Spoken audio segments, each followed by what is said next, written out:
The 15-Point Plan is part of the Win, Make, Give podcast network.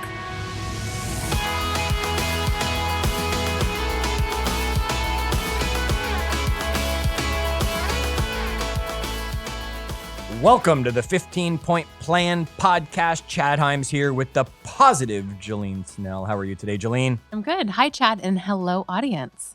And we are excited to have you here. Jillene, we've been talking about influence as we're going through the 15 points.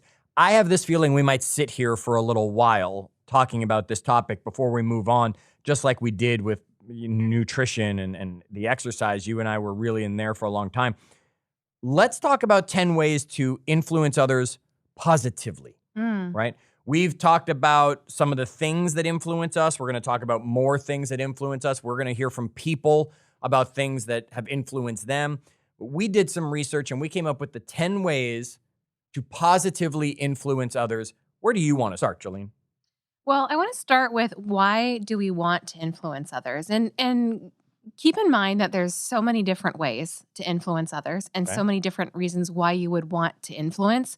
But in this podcast today, we're just going to share a few of what we felt like were compelling ones. Does that sound good? Sounds great. So why do we want to influence? Well, influencing gives us purpose. It gives us joy because of the positive impact that we can have on others. Yes. It allows us to level up both personally and professionally on that development journey of influencing. Okay. And what we want to become to others, we practice that, and ultimately we become that ourselves, right? Yes. So the desire to influence and impact others positively will ultimately create a self-guided influence on our own being. So those are the few reasons why we would want to influence others. Okay. And you can see that impact that it has on our own being, like I said. And so the 10 ways, Chad, the first one is what? It's building a habit of educating yourself. And notice Chad said building a habit of the education. Yep. I love this quote. It says, you are the books you read, the films you watch, the music you listen to, the people you spend time with, the conversations you engage in. Choose wisely what you feed your mind. Yep. And so I think, a day, 2 days, a week can go by so quickly. And we wake up and we realize, wow, I didn't read that book that was on my goal list, listen to that podcast. And so creating a habit of it, I think you can use the 15-Point Plan tracker as a way to get in the habit. So go to 15pointplan.com where you can download the habit tracker if you want to be tracking yourself. Jillene, let me ask you a question about habits. How many days does it take to create a habit? Everyone argues a different amount. They do, and they're all wrong. Well, I agree. It takes as many as it takes, right? It Nope. takes as many as you are consistent. Nope. And, okay. It takes 2. Back up. 2 days. It takes 2 days, Jillene. What you're talking about is how long does it cement a habit so that it becomes recurring? Sure. A habit is something I've done more than once and that I continue to do. Everybody says, yes, it takes 30 days. It takes 21 days. It takes 66 days. It takes as many days as you think it takes, right? That's not creating a habit. That's cementing a habit so that you keep the habit. Well, and Once to be you've done fair, it 2 I started days in a working row. out at 6 a.m. last summer. Yep.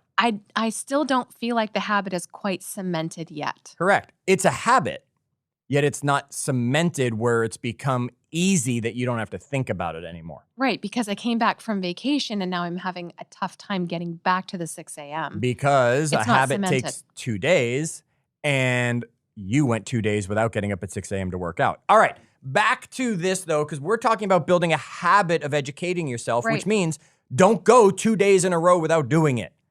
It'll get easier.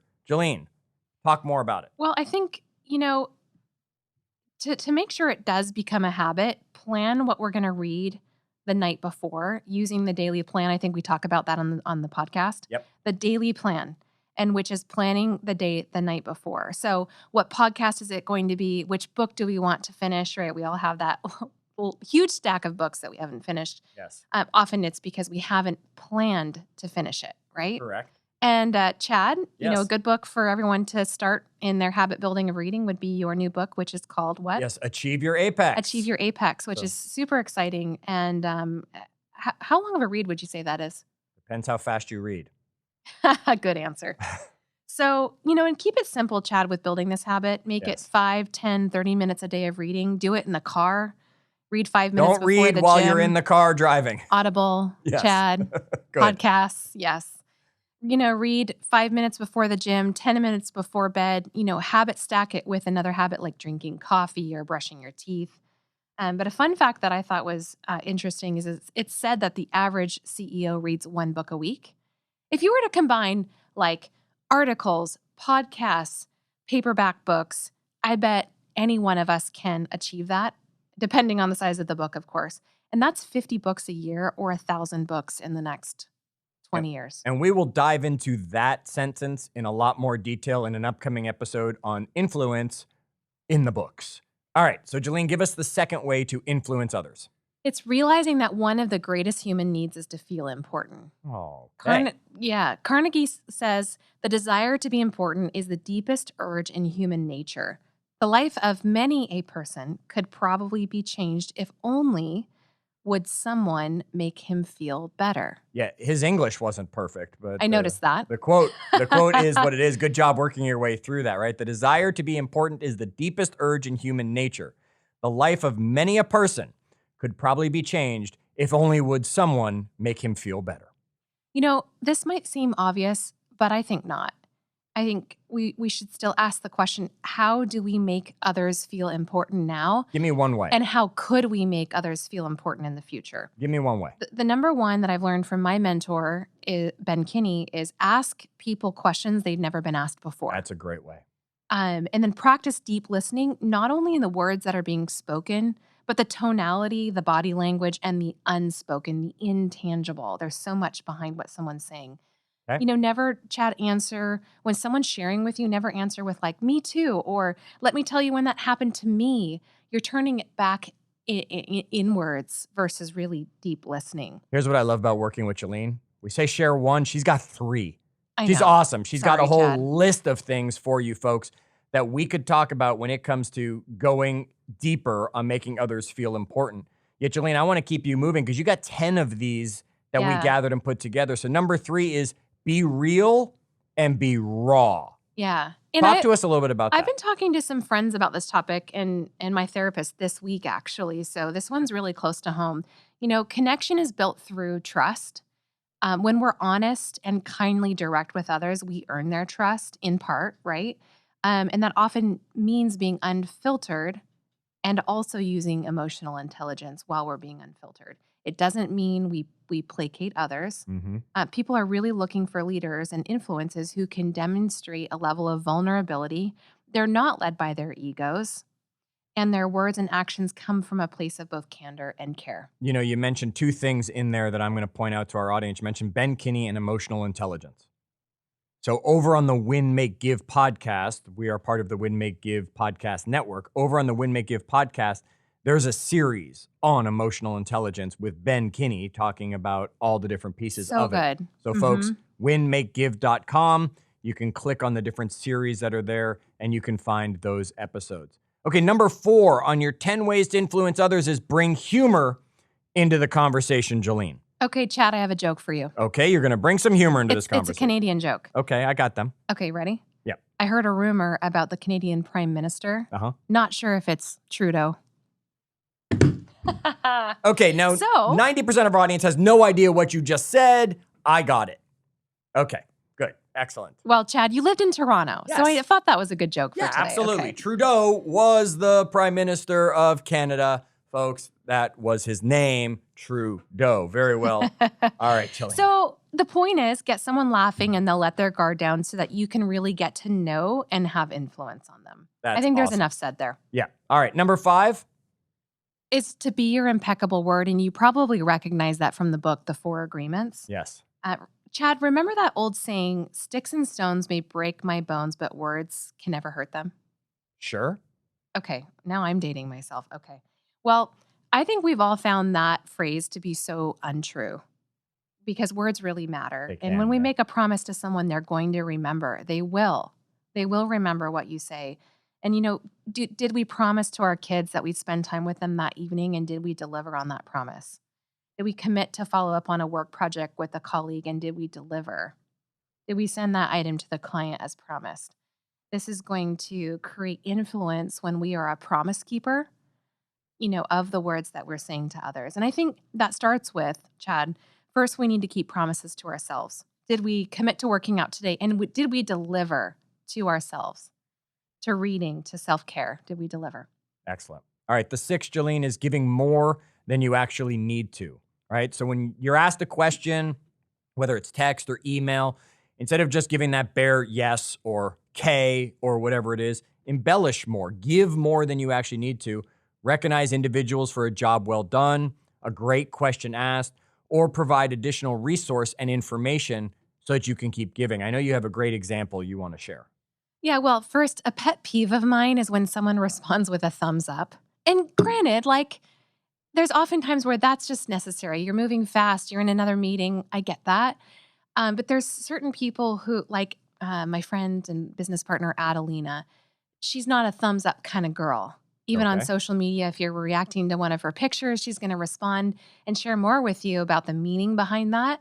She's basically embellishing more than she needs to. Mm-hmm. She could just give me the thumbs up. But I always appreciate people like that, and I think those people have influence. Okay. Similar to number 5, which you had of being your impeccable word, is you have number 7, which is? Being consistently present. Mm-hmm. Talk to us about this one. It's the act of showing up despite everything. So life's chaos. I think that's the difference between those who win and those who struggle. Okay. Because life will always have something new, right? Someone will pass, someone will get sick, life change will happen. And I think how we show up in those moments, it may not be that we're coming to the office. When I was sick a couple weeks ago and had 104 fever, I wasn't in the office. That's not the type of showing up that I'm speaking of. But how we show up in those moments, the way that we physically can, will determine our level of influence. Absolutely. It's a great way to influence others by showing up. 8 is one that we know is a big thing around the world of the Win, Make, Give world and anybody who's in our worlds out there, and that's giving back to the community, Jillene, right? Because it takes time and it takes energy to be a philanthropist.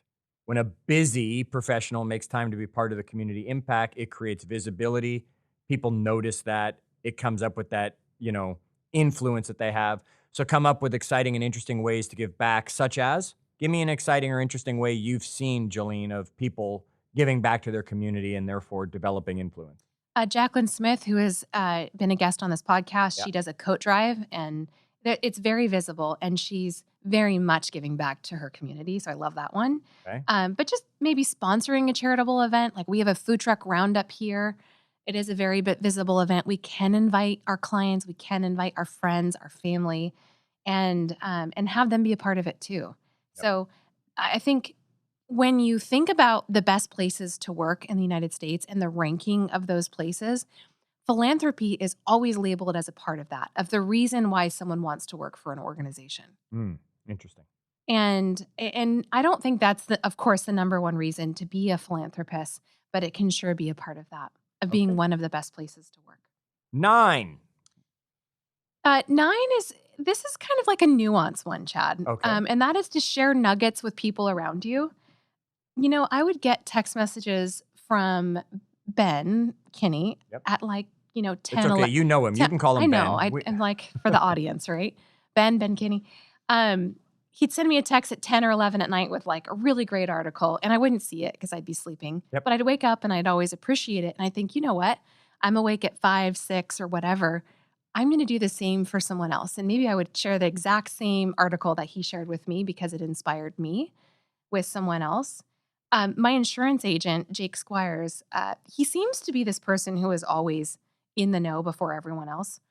And he let me know recently about a state tax that was coming that I needed a strategy around. And just yesterday, he sent me a link to a website where you can get free COVID tests for your household. Yep. And you probably saw that too. But it was helpful. It was a nugget and it was helpful. And I think that is a form of influence. I think if you were to simplify that, you could share a meme with someone. Sure. Based on your last conversation. So Chad, after this podcast, I might send you a Sesame Street meme. There you go. Because we talked about that in the last podcast.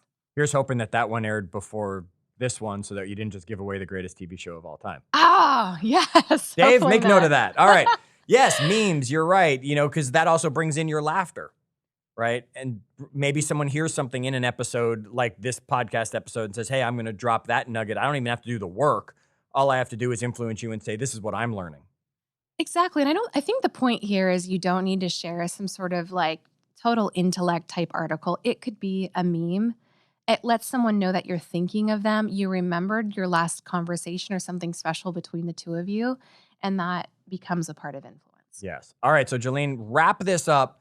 What's number 10 on the ways we can influence others? Well, 10 does wrap this up because it's about bringing energy. And that's what the 15-point plan is all about. It's the driving force behind this podcast, and the 15-point plan tracker is generating and bringing energy. So we need energy to give energy, right? So we start with ourselves. Yep. And we bring that energy and that life into every conversation. So when we walk away from an interaction with another human, the question arises, did I leave them with more energy than they came into that conversation with?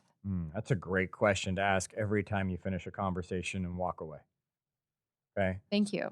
Folks, what we're talking about here are the 10 ways to influence others. Yet, Jillene, if I go back and listen to this episode, I might realize I just influenced the heck out of myself.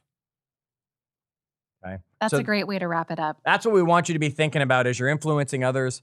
You're going to be working on yourself as well. Just like Jillene mentioned at the beginning, you'll become who you wanted to be.